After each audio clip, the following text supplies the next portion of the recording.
ఈ టైంకి ఆల్రెడీ అందరు రైతులు అయితే పొలంలో పనులు అయితే ముగించుకొని చేళ్ళు ఉంటాయి కదా, చేళ్ళకి అయితే వెళ్ళిపోతారు. చేళ్ళ దగ్గర అయితే పాలు తీసుకోవడం ఉంటాయి కదా, అదైతే చేసుకుంటారు. మనైతే ఈవినింగ్ సరదాగా ఉంటుందని చెప్పేసి పొలంలోకి అయితే వచ్చాం.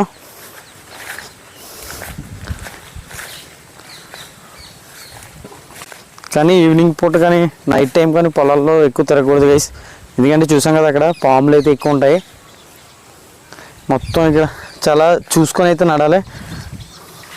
రిస్క్తో కూడిన పని అనమాట ఇప్పుడు మనం చేసేది. ఎందుకంటే ఎటు నుంచి ఎటు ఏమవుతాయో తెలీదు, అంత రిస్క్లో ఉంటుంది.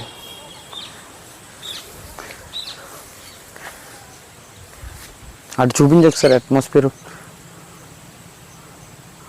ఇదైతే నిజంగా హైలైట్గా ఉంటుంది గైస్. మరిన్ని వీడియో కోసం మన ఛానల్ సబ్స్క్రైబ్ చేసుకోండి.